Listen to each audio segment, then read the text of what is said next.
Quick video because I'm in the middle of an unusual project, even by my standards, and I thought you'd like to know what's happening before it reaches its conclusion. So this all started when in the UK an election was called and everyone started sending me this graph. And if you're thinking, well, that's not that unusual, it's probably some right party who doesn't like immigration. It looks like they're making a dramatic point about how much immigration's gone up between 1997 and 2024, but that's because I've cut off the left of the plot. They start in 1066, which is so good. So if you're not fluent in UK history, which is fine, that was like the Norman invasion. That was the Battle of Hastings, and people were very quick to point out I suspect there was a lot of immigration at the time. I had a quick look at the numbers, and if the invading army had around 10,000 people, which seems to be the rough consensus, and the population of England at the time was around 2 million, it might have been higher, but let's say 2 million, then that means there was immigration of 0.5%, a whole 0.5% of people, because they showed up as an invading army. And the Reform Party was rightfully grilled about this. I would argue net migration 1066 was pretty high. That was the year of the Norman conquest, wasn't it? Which is why we when said William the Conqueror came over. Which is why we said 1066. Which is when he came over with thousands of Which is why we said since 1066 there's been no net migration. No, it's on the exactly, chart. and the line starts at the end of 1066. No, you didn't say 1067. It's 1066. You're That's when nitpicking. thousands of people.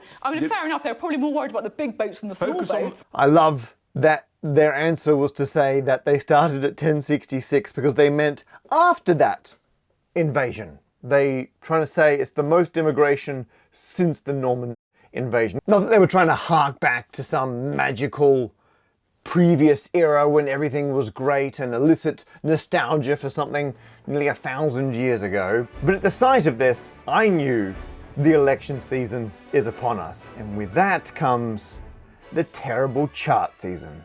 This came as a mild surprise because unlike places like the US, where the elections happen every 4 years on the same date, in the UK, the ruling party can decide when to call an election. And there's an upper bound, they can't wait forever, but no one knows exactly when it's going to happen. It was announced on the 22nd of May, and including the day it was announced, and the day of the actual election on the 4th of July, that's only 44 days. So the whole thing flies by, and all the various candidates, well, people have to decide, are they going to run as a candidate? Obviously the parties are kind of prepared, but the entire campaigning season has to happen in this one 44-day window. A big part of that campaigning involves charts, for reasons I'll get to in a moment, but they're famously terrible charts, and I always enjoy looking out for the worst of the charts. Big shout out to the BBC and their radio program More or Less, who did a great roundup. So I very much enjoyed this article, which actually I haven't looked at since I first saw it. So here we go. We'll play a game of see if you can spot what's wrong with these charts. Only the Lib Dems can beat the Conservatives here. Now what's wrong with that? Oh, that's great. The 34% for the Lib Dems was from the election in 2010, which was a while ago, and the 27% for Labour was from 2017. So they're picking and choosing the years where they get their data. A lot of these charts are trying to show what's happened in previous elections, but people play very fast and loose with where the data's from. Like this one, they're next door to each other, and the Lib Dems have this plot, Conservatives 38, Lib Dems 37, Labour 24. But next door, Labour have Lib Dems on 30, not 37, and they have Labour on 33, not on 24. And what was because, hang on, Lib Dems window is the 2019 results in Wimbledon.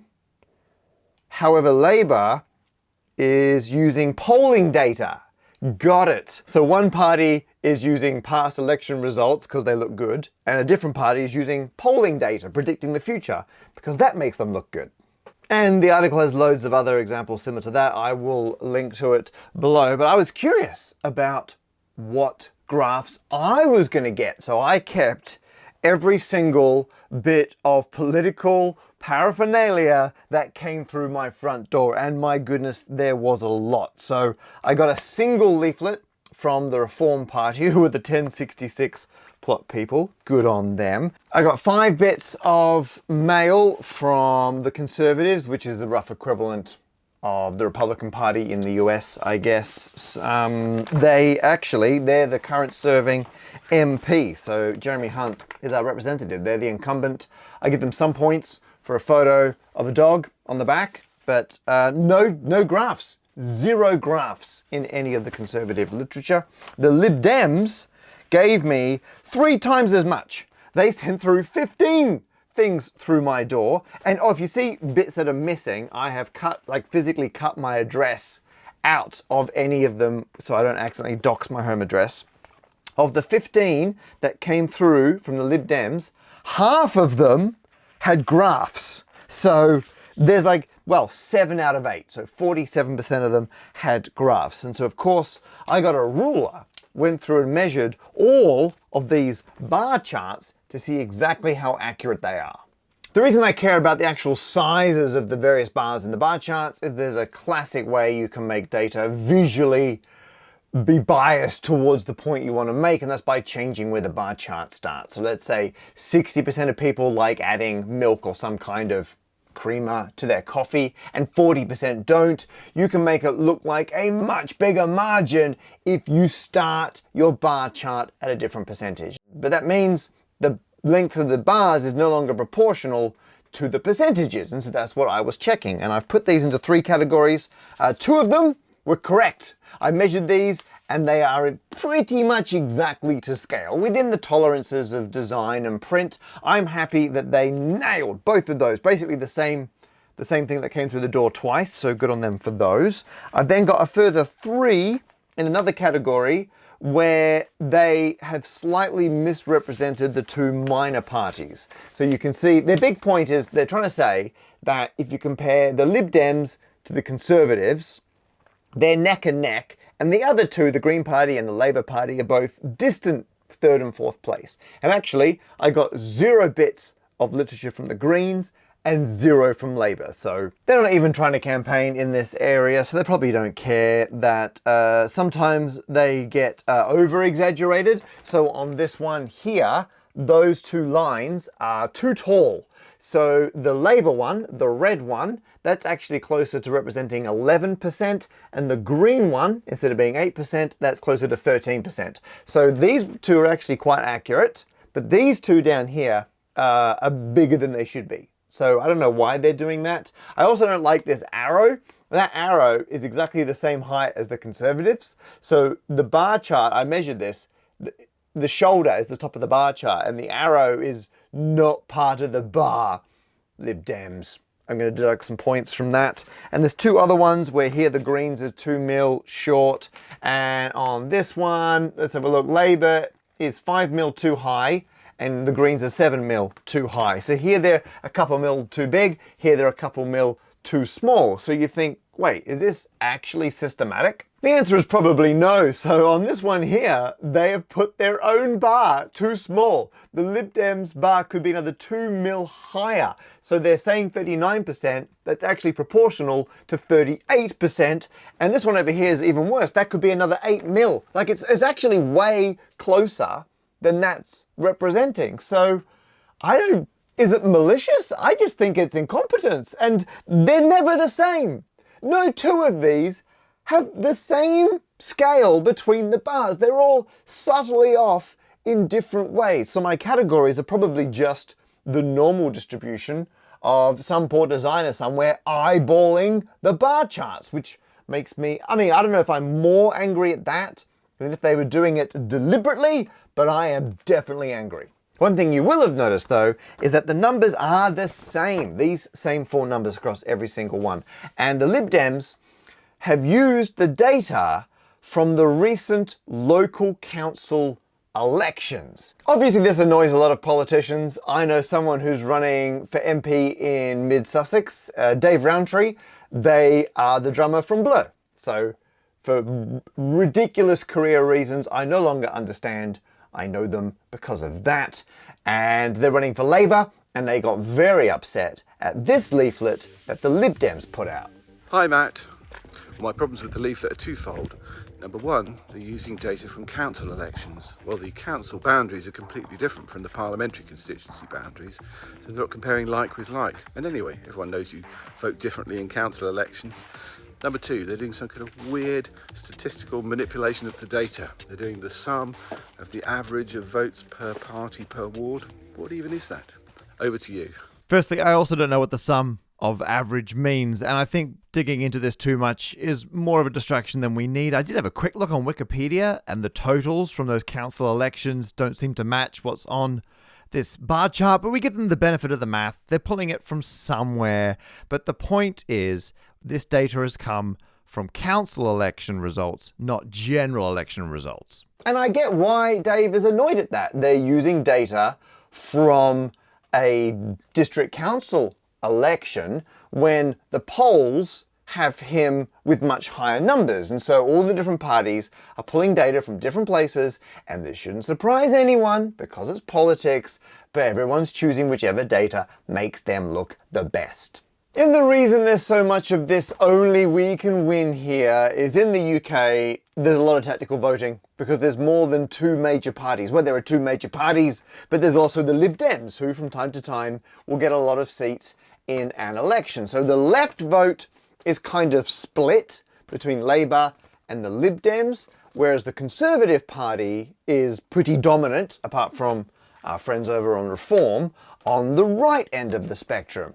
And in an election where arguably people are not so much voting for their candidates as against the current government, being able to prove that you were the optimal protest vote is very important, and it's because our voting system is down to first past the post.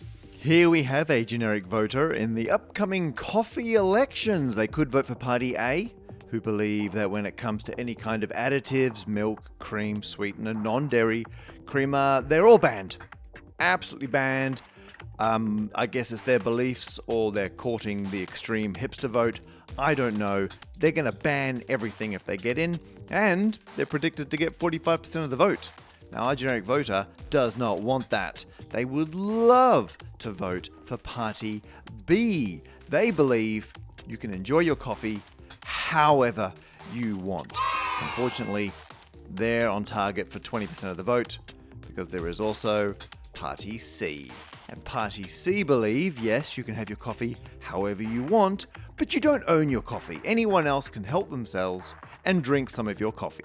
They have the remaining 35% of the vote locked in. Now, our generic voter would love to vote for Party B, enjoy their coffee however they want, and everyone else is free to do likewise. However, if they do that, Party A is going to win, and they would rather, if B's not going to get in, that it's Party C. It doesn't exactly align with what they want, but they prefer it to A. Now, if they switch their vote, and enough other people switch their vote, Party C could get in, but that requires Party B supporters to vote strategically. There are other voting systems where you can rank all the parties, so even though you vote in this case for Party B, you could express your opinion that C is still superior to A in your mind, and there's a fantastic video that Primer did about alternate vote and other systems, which I will link to below. But if it's this system, first past the post, with just the biggest vote wins, then sometimes you do have to vote strategically, and that quandary is going to keep our generic voter awake all night. And this is where the story should have stopped. Me at home, measuring bar charts, making spreadsheets, but not making a video, just a fun hobby to entertain myself. However, I forgot that Dave Rowntree is not the only candidate for Parliament that I know in this election. You see, I also happen to know Count Binface. You may have originally met them as Lord Buckethead when they appeared on John Oliver's Last Week Tonight in the aftermath of the 2017 election. They were running against then sitting Prime Minister Theresa May, and that's a tradition. Lord Buckethead, who has since doctored themselves into Count Binface after a losing battle on Planet Copyright. Long story, Lord Buckethead was actually a character from a terrible 1984 sci-fi film, and the owner of the copyright of that film decided they didn't like this. And so Count Binface, they're now Count Binface. They ran against Boris Johnson in 2019. And now in 2024, they are running against, once again, the sitting Prime Minister, Rishi Sunak. However, Binface had an idea. You see, if you're running for Parliament, you can get one thing mailed for free to every household in your prospective constituency, which is why the Reform Party just sent out one thing, because they got this mailed for free. They've got to pay for the printing, then the Royal Mail takes it out. Of course, as we noticed, other parties can send a lot more than that, but you get one for free. So Count Binface was able to post something to tens of thousands of people in their new potential constituency. And they had an idea for what to do with their chart, and that involved reaching out to me, which I can show you in this dramatic reenactment. Welcome to Jurassic. Binface? Is that you? Matt Barker, the stand-up mathematician. It's Count Binface here, intergalactic space warrior, and candidate to be an MP in the general election in the constituency of Richmond and Northallerton. And as a candidate, I have a special request of you. I need you to make me the most accurate flyer the galaxy has ever seen. I want a graph on my election leaflet that's actually true. And I am relying upon you and your mathematical skills to make that happen. Let's see what you can do. Great. So now I've got to put my money where my mouth is, and instead of just documenting other terrible graphs, I've got to make a graph that will be sent out to like 50,000 households in the constituency of Richmond and Northallerton, and I'm going to receive the same level of scrutiny. I don't want to end up in that BBC article, so all right, we're going to have to do this. We have to do it well. Now, spoiler, I have already made the graph and sent it off, because you need to give it to Royal Mail with ample time to send it out to all of the households. So I'm going to show you how I went through and put it together. Then I'll reveal the grand chart. So I began with a spreadsheet of previous results that Count Binface had achieved. So in the 2017 election, admittedly as Lord Buckethead, they got 249 votes. Now, some places do phrase everything in absolute numbers of votes. I think that's a bit cheeky. It should be a percentage. And that was out of 58,239 votes, which means that Buckethead got 0.43% of the vote. Great. Now, in 2019, once they'd transformed into Binface, they got 69 votes out of 48,174, which is 0.14% of the vote. Now, those are the only two data points we actually have. Admittedly, Binface did run for London Mayor, so I could factor in different elections, but I make a lot of fun of political parties doing that, so I'm going to stick solely to national proper general elections, no messing around. Oh, we have one more data point I'm missing over. Let's not forget the year 1066. That's important, when Binface got 0 votes for 0%. Okay, so now we plot this. Let's see that on a scatter plot, and oh, look at that. That's pretty insightful. We're gonna call this all past Binface results. Now we add in a trend line. There we go. Let's see the equation. Let's see the R value. Let's not see the R value. We can now use that to extrapolate from all past data to get 28.72%. Can't argue with that.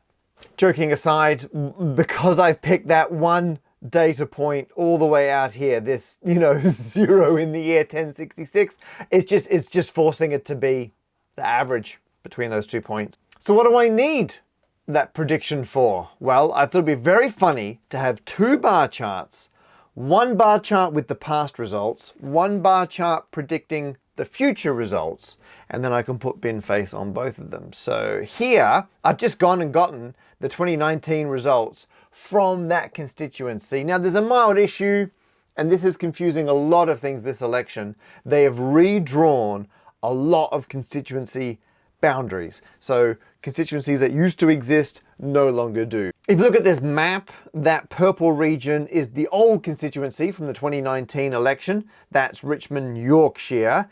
And that green line that goes around, that's a new one, Richmond and Northallerton. Some constituencies have changed a lot.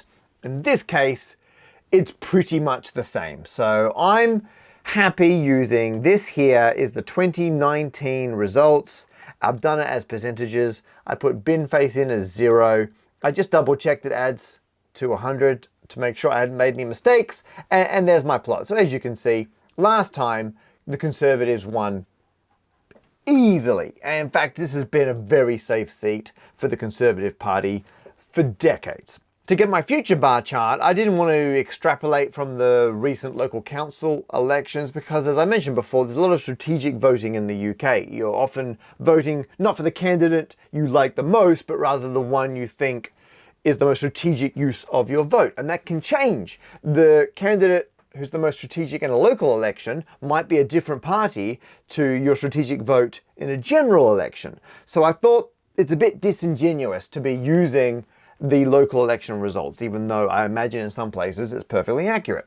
However, I wanted to use poll data predicting the next election, which is a bit of a nightmare. Here's the final result I've gone for, and those are some interesting numbers. I got them from This Vote Counts, which is an apolitical website, so they're not pushing any one party, and as far as I can tell, they do some really nice data analysis. The numbers have changed slightly, so Conservatives are now up to 40%, Labour are 33%.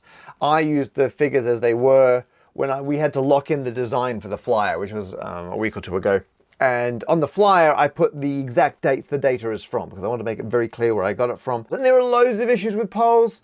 If a poll is done by phone, then you're only going to be surveying people who answer the phone, which is a very weird demographic indeed. And if you do it online, so if people like who answers a YouGov poll, for example, that's going to sway it one way or the other. So the fact that they get the 5 biggest, best ones, they take the median results. If we go back over here, you can actually show the details. And those are the numbers I put in here. So the Conservatives at the time were 38, they're now up to 40. Labour at the time were 32, they're now up to 33. But these were the numbers. These were the best numbers I had when we had to lock off the print. And then I put in BinFace. There, 0.3%.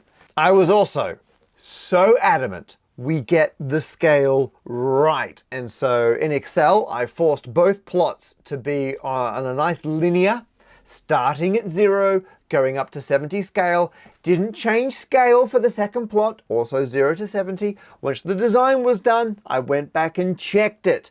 We are so to scale, it's almost embarrassing. And I think it does give you a bit of insight into the election. You can see Conservatives were a safe seat. And now you look at how much that bar has shrunk, and you look at these other ones. So Reform, that's that other quite right-leaning party. But if you imagine if the Lib Dems and the Greens were stacked on top of Labour, that's going to get real interesting. A sitting Prime Minister has never lost their seat in an election, I believe, in UK history. So the fact that this is even a possibility if people vote strategically, I think is fascinating. Actually, if you do want to vote strategically in the UK, for whichever party you may want to vote for or indeed against, if you go to This Vote Counts and you go up to their Vote Tactically finder, you can then choose your objective. Are you against one of the major parties? Are you for one of the coalitions? You can then say where you vote and it will give you your most strategic vote. So that is the most honest, most to scale bar chart I could possibly put together for this constituency. I think whoever you're voting for, this shows you the lay of the land, or at least it was when we got it printed. It's still pretty similar. And while I think I can stand behind the scale and data on this bar chart, I then realized, you know what? I think I need to add some kind of mathematical joke, and I've got to highlight our dear friend here, BinFace. Fine. It's time to actually see the flyer that we made. So we've had reported sightings of this being delivered to houses in Richmond and Northallerton. That's the front cover right there. If you live in that area, you might have one already. Richmond.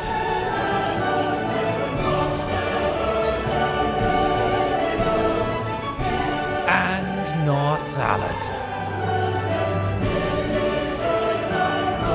There you are. That's, I don't want to say collector's item, but it's a collector's item. More so than the Love Triangle box set, which is what I should be doing with my life right now, promoting my book. But I'm not. I'm making a graph for an intergalactic space lord.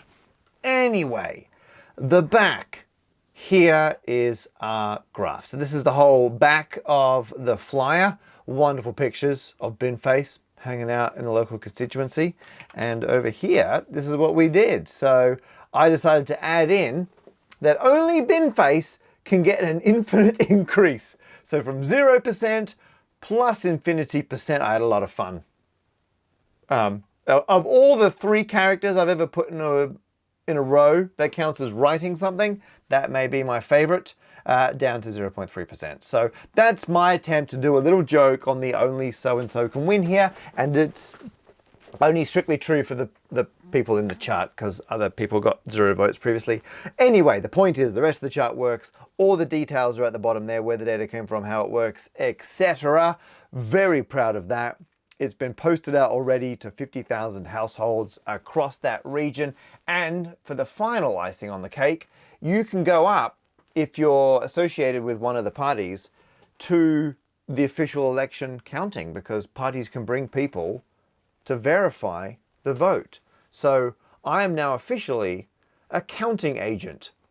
I mean, some would say I've been training for this moment my entire life, but I am a counting agent for the Count Binface party. I will get to go up there on election night this Thursday. So it's days away, and I will be there to help verify the count for the count.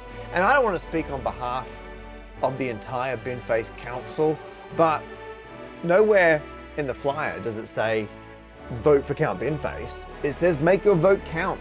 It says make July 4th Bindependence Day. And all of this, the whole point is just to make people think about their vote, what they're doing with it, what they want to achieve. So if you're in the UK, please do make your vote count. And think of me on the evening of the election, when I will be there for possibly the first ever time a sitting Prime Minister lost their seat. At a minimum, I will finally have achieved my dream of being a counting agent. Oh, and fun fact, while I was recording this, I heard something come through the front door, which I'm pretty sure is going to be another election flyer. What the? It has no bar chart. Oh, there's a bar chart.